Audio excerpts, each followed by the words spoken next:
Hello guys, and today we're going to be reading My Fair Thomas. So I did not know what part we left off on, so we're just going to be reading this much. How are these rooms going to work? Matt asks. Well, we will have Tom set in his own room, I said. As for you two, you get to choose. Would you like to have one room together or one for yourselves? Wait, I think I already read these.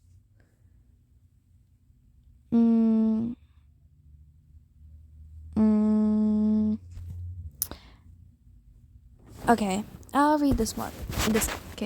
This was going to happen eventually. My future self even had that weird goggle thingy he was wearing. He even said he had cancer from that laser. But the question is, where did I get them from, and who made them? My thoughts were interrupted by a knock at the door. Who's there? I asked. It's Pat and Paul. May we come in? Paul asked. I sighed. Come on in, I said. The two enter. Hey Tom, how you feeling? Good, I guess. But today's not a good day. It's freezing in my home, so. Good, I guess, I said. Pat smiled. Well, that's good. Pat said, we both know you're still trying to process the news. Pat said, walking over to me. He sat down next to me. Paul sat on the other side of me. Would you like to see Ed and Matt? Paul asked. Well, I have nothing better to do, I said. Paul chuckled. Well, you can rest for one.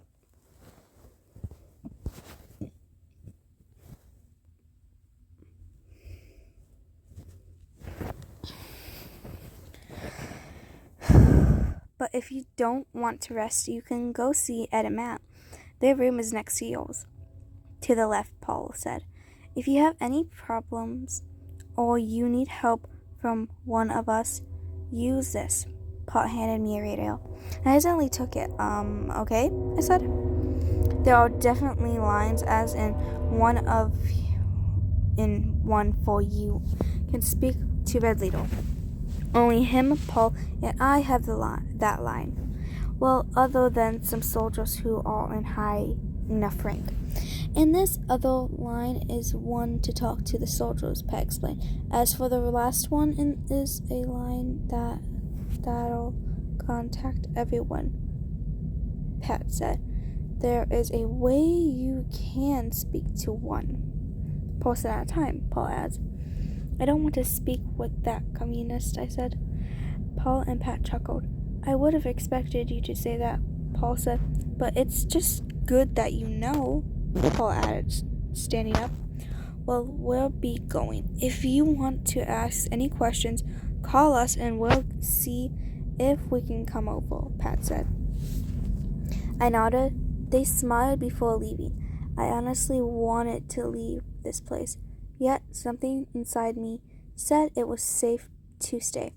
I shoved the radio into my hoodie pocket, just in case. Well, since I had nothing better to do, I can go see what Ed and Matt are doing. I got up from the bed and left my room, going to the one next to it, locking first, of course. Okay, chapter 6, towards POV. Wait, I kind of want to see this. Oh, I'm sorry, I forgot. I only exist when you need something. Oh, it's making me sad now. Towards POV. So what you think? I asked Ringo. Whom? Yes, Ringo must have ran off because Ed wasn't with her. She literally came scratching at my door. I didn't know if it's that I took care of her while the others were gone, or she just wants to see me. Ringo just looked at me, her eyes saying, go to sleep. I chuckled and patted her head.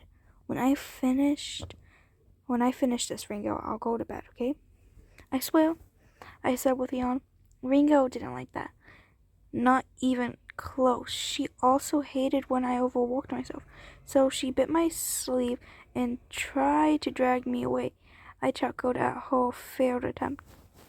You got to say, though, she's just a cat, a smart one, that is. Okay, fine, I'll get some rest, but you're not going anywhere, so you're sleeping with me for now, I said, standing up. She let go of my sleeve, but if you want up, please wake me up. I'm sorry, guys, I keep on pausing for no reason, sorry. Okay. Where were we? I want to finish this as soon as possible, I said, picking up the gray cat. I walked over to my bed, setting her on it. I took off my blue trench coat, setting it on the dresser. Before hopping in bed, the small cat cuddled next to me, cuddling next to me. Her purring made me more tired, so I shut my eyes, soon falling into a dreamless sleep.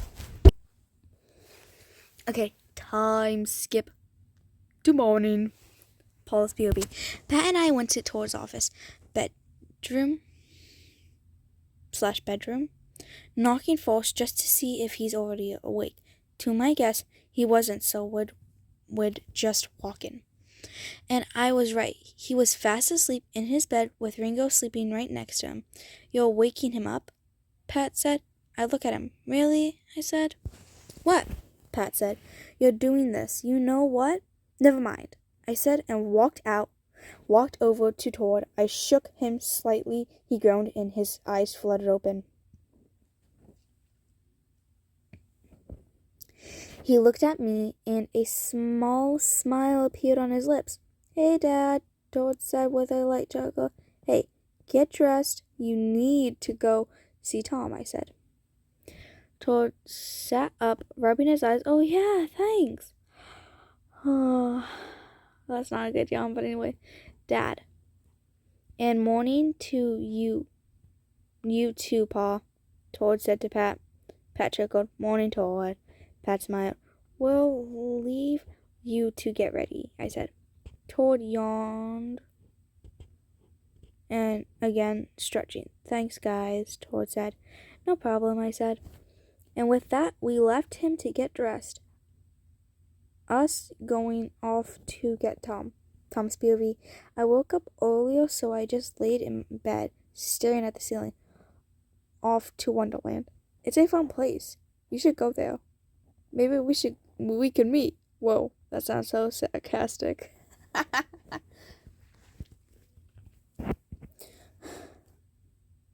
was brought back to this horrible place called reality, but a knock at my door. I sat up and got out of bed, answering the door, to be greeted by Pat and Paul. Oh, hey, I said. Pat smiled. Morning, Tom. Pat said, Tom, you would need to get dressed and then go to Red Lita's office. He wishes to speak to you, Paul said. I groaned. Do I have to? I asked. I really don't want to see that communist. Paul sighed. Yes, Tom, this is important, Paul said. His office is down that way, and it has Red Lita on the doors, so it shouldn't be hard to miss, Pat said, with a smile. I sighed. Yeah, got it, I said. Well, that's all we have to do, so we'll leave you to get ready, Paul said, and with that, they were gone. I shut my door and walked over to my dresser. I don't know why I said that. There was uniform on top of it with a note on top. Picking up the note and reading it. Thomas, this is your uniform. I would be glad if you wore this for the time you're in the base. Thought. I can't make his accent, but I'll try. It sounds like a British accent. I sighed and placed the note on the dresser. I grabbed the clothes and got changed. When I was done, I had a blue dress shirt with a dark gray vest. There were 2 circles on my shoulders, one on each. They were split in 4 twos. Of the not straight triangles were black, and the other two were white. I had dark gray pants, along with my classic checkered shoes. I took one last deep breath before heading out. As I made my way to Tor's office, some soldiers noticed me and looked at me curiously, probably because I never was here before. I head over to Tor's office, not bothered to knock, expecting to see something I never wanted to see, but instead Tor was talking to Ringo. Okay, he's gone insane. Literally, mentally insane. I quietly shut the door. I want to see how this played out. Does this look good to you? Tor asked Tor. But Ringo just looked at him. Haha, very funny. But I'm being serious here. I need to know if this thing would actually work, Tor said, messing with something that was on the desk. Ringo stood up and walked over to the frame of his desk, tapping it carefully, then looking back at him. Tor chuckled. Yes, it's him. It's for him, Tor said, petting Ringo. I'm sorry to ruin your fun or whatever, but Cummy, I can tell that Tor stopped when he was doing, then looked up at me. Maybe so, Tor said, putting away what he was just doing. You were just talking to a cat, I stated, walking towards him. Well, this cat is Ringo, and she's a good cat, Tor said, patting her head. And plus, how long I've been here should come like the only companion I've got, Tor said. That's just sad, I said. Thanks, Tor huffed. How did you even get Ringo? Didn't you give her to Ed, I asked. Yeah, but she showed up at my door, Tor said. Probably didn't want me to overwork myself again or something, Tor said, looking at Ringo. Ringo cat glared at him. Yep, that's why she came here, Tor said with a chuckle.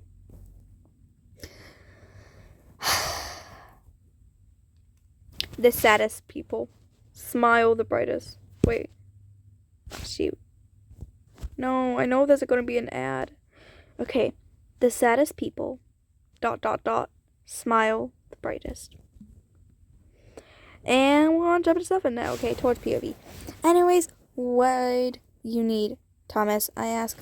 Don't call me that, Tom grumbled, walking up to my desk. But I would like for you to answer my question, Tom asked. What question? I asked. Yesterday, when I was in the shitty hospital bed, Tom said, I was confused. I don't remember any question. Oh, wait, that. Yes, I said. I remember that day every single day of my life, Thomas. I can't forget that. Yet, I want to, I said, and looked at my robot hand. I'll never be able to forget, I said. Tom was silent. He was just staring at my hand. Robotic one. I sighed, standing up. You want to see how it looks like now? I asked. He stayed silent, so I just took off my blue trench coat, setting it on the back of my chair, then pulling off my hoodie, revealing all my scars. Tom stood there shocked. I did that? I did that? Tom asked. Yes, Thomas, I said, pulling my hoodie back on. Achilles can't forget what happened then, I said with a sigh. I sat back in my chair. So is that all you wanted, or? I said. I don't know. Pat and Paul told me you wanted to see me, Tom said. I said, great. I said, standing up again. How about I give you a tour of the base?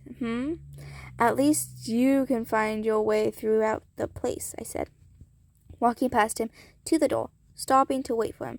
Tom, realizing what was going on, and walked over to me. Why do you have to give me a tour? I don't want to be with you, Tom grumbled. Too bad, Thomas. And Pat and Paul left you with me. So, I'm going to get this over with. The quicker, the better for you. I said, opening the door. Oh, and I've noticed that you put on the suit I gave you. That makes me happy, I said, and started walking away. Tom catches up to me.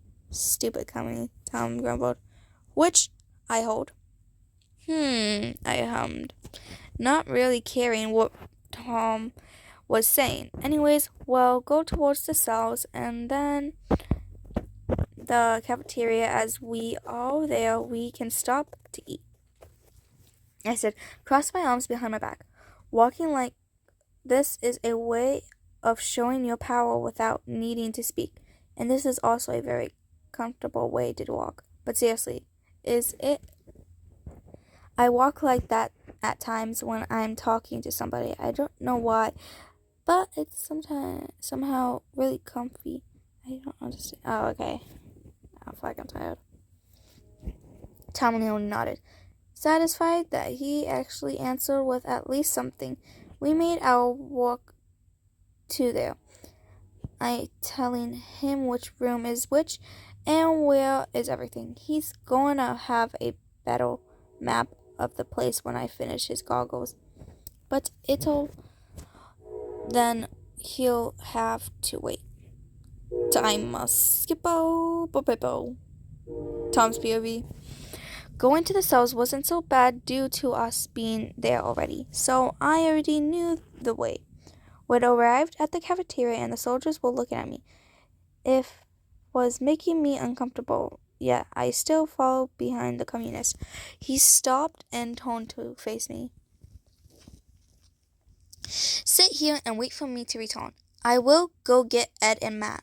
And with that, he was gone. I just sat at the table, which no one was at, and we were next to most soldiers were looking at me, muttering things in a language I don't understand, yet recognize. I think they're speaking Norwegian. The communist does speak that. Rarely, though. Only when he's throwing insults at me. I groaned. I don't want to be here. He sounds like a kid at school. Like, literally, that's what my school sounds like. Someone was brave enough to get up their lazy ass and walk over to me. I looked at him, making it clear I know he's there. What are you doing here? He asked, which his language was absolute shit. It's not like I want to be in this shit place. I forced by a communist. I growled. Oh, and please work on your English. It's shit, I said. He growled under his breath. What did you just say? He growled. Did you not hear me? Get your ears checked, I said. Material. I'm stupid, bro. That just made him more angry. You fucking bitch. He growled. No, fuck you, I said with a smirk. I could tell he wanted to smack that smoke off of my face, which he did try, but sadly failed, making me punch him instead. Toad and I fought a lot in the past, and I still fucking hate his guts. So beating his ass won't be difficult.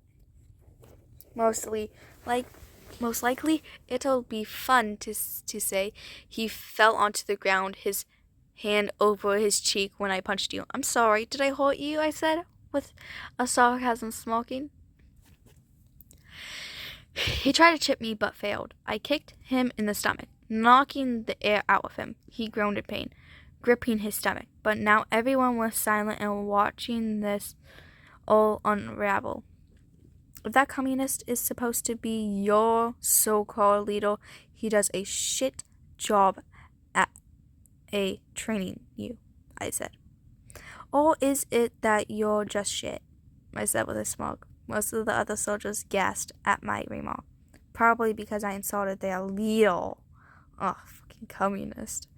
Oh, and speaking of the devil, he's finally back. Thomas, Toad growled. What are you doing? Toad said angrily. Of course. Oh, nothing, I said. Just telling the soldier that you're a piece of shit. Said Toad growled. I have no time to deal with this shit, Toad said, smacking me upside inside the head. Now sit the fuck down and keep your damn mouth shut, Toad growled. No, how about you?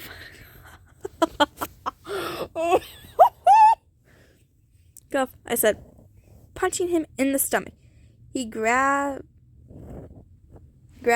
his stomach in pain, yet he stood. Okay, Tom, that's enough, Ed said, separating me from Tom. Fucking cummy, I grumbled, and sat down because Ed made me. Everyone back to whatever you were doing, Toad said, before looking at the guy on the ground. You're off the hook this time, Gerald. Gerald. Now get, Toad growled. Gerald instantly got up and scurried away. Toad let out a frustrated sigh before sitting down.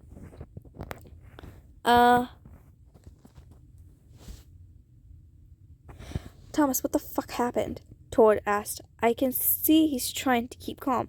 He tried to hit me. What else do you expect me to do? Sit there and let him do it? I said, I'm not gonna let someone beat my ass, I growled loudly. Toad chuckled. Well, I have before. Toad smoked. Well, on top today, guys. Okay, Toad's POV. There I was. I was back to sitting in my office. Ringo sitting on my desk once again as she watched me work on my little project. Ringo was giving me a questioning look, to which I know what she wanted to know.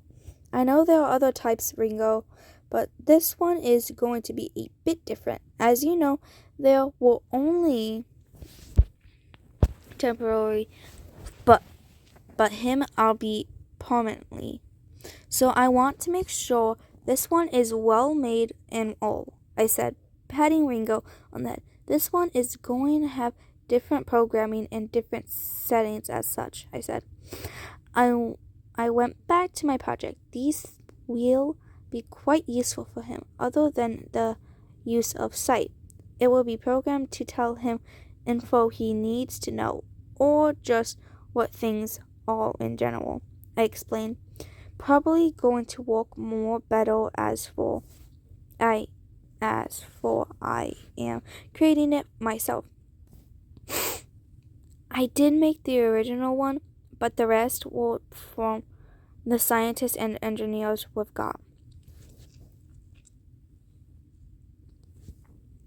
I said, I am great at making inventions if I do say so myself. None of them had really failed me yet, so they're safe for the army. I said, but when I looked at Ringo, she gave me a cat glare, which I sighed in response. The giant robot is an exception, Ringo. Things weren't planned to end up like that.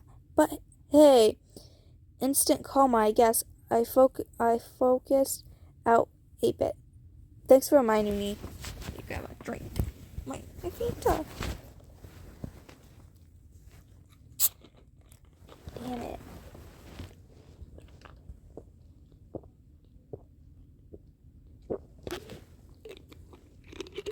Look, it's kind of spontaneous, this shit.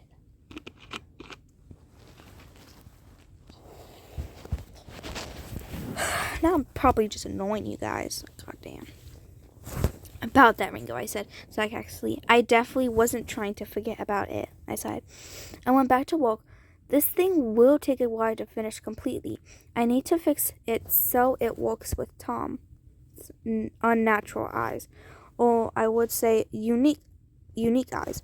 I'll have to program him to know that it's him, and if someone is able to remove them and wear them to find info.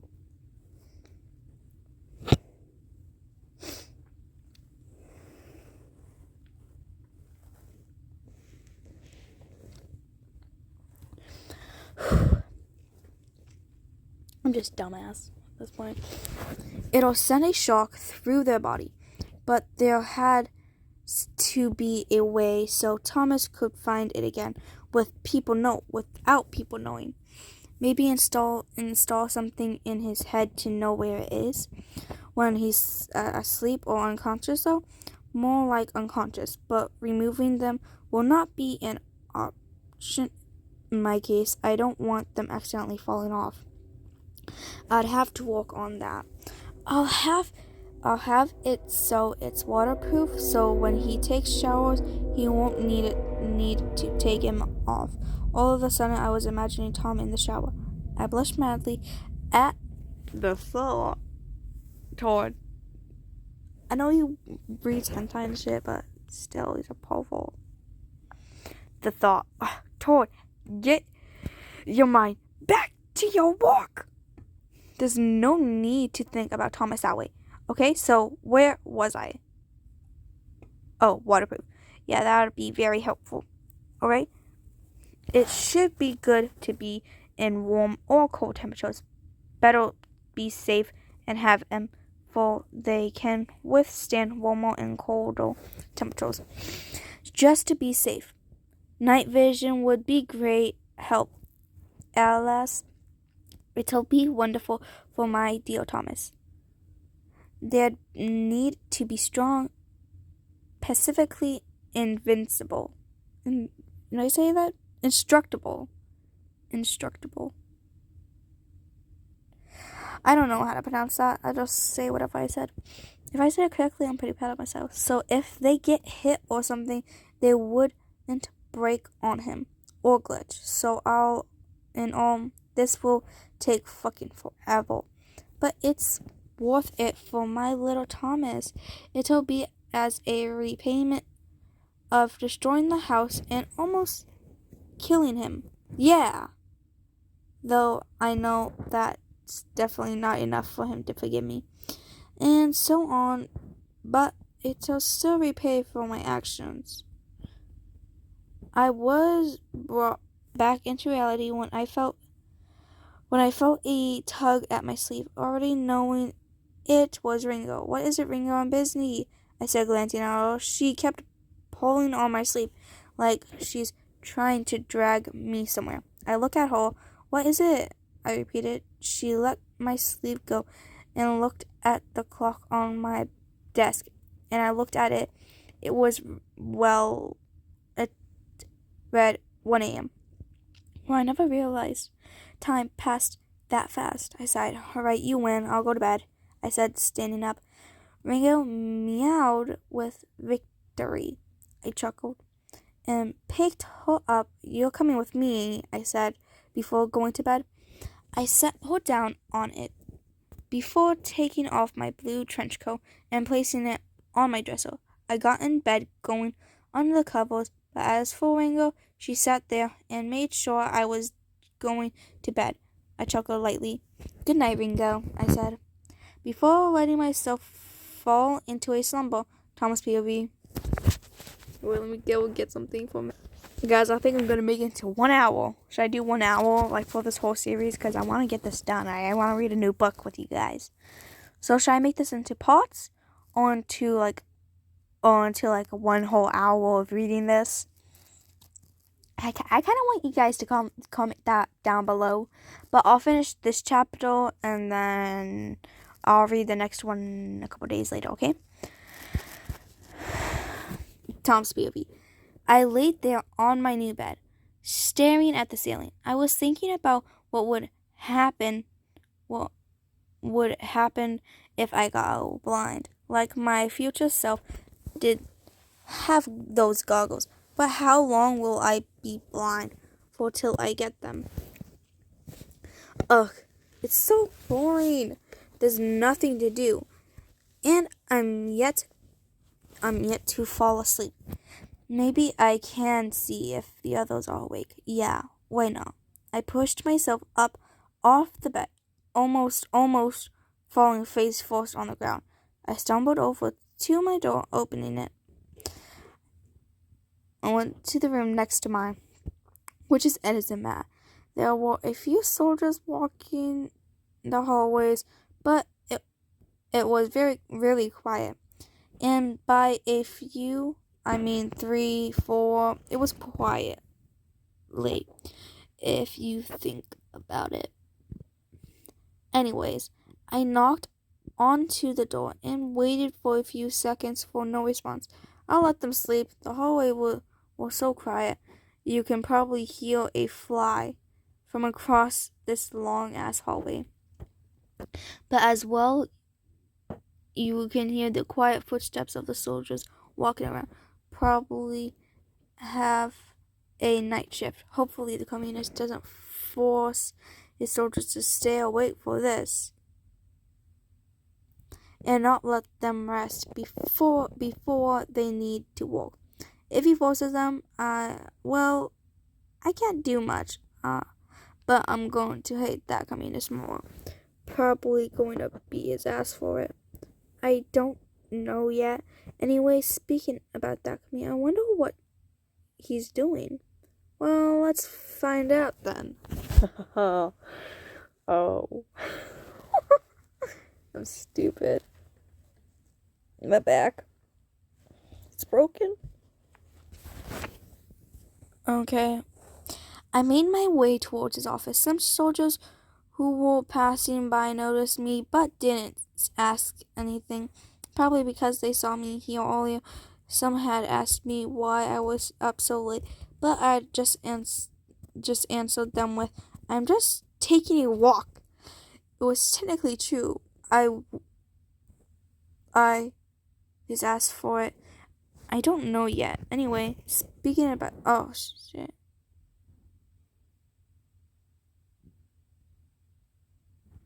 I still need to know the layout more. Sooner or later, I eventually found Toad's office. It wasn't all too hard as for the words "Red Leader" on the door. I still don't know how that communist is able to lead that an army. Like, for fuck's sakes, why did he even start this shit anyways? I was about to open the door, but I heard some talking coming from the inside. My love, two of you, treacherous love, I wanna...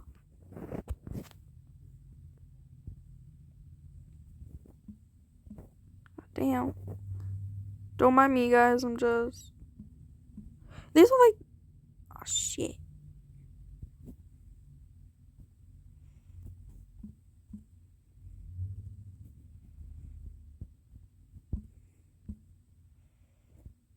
I don't remember how many parts this story has. Actually, let me see. Fuck. No. God damn it. Can you guys remind me what chapter we are on, okay? And we are done. Have a good day, and remember you're loved and you're always cared for, okay? Bye!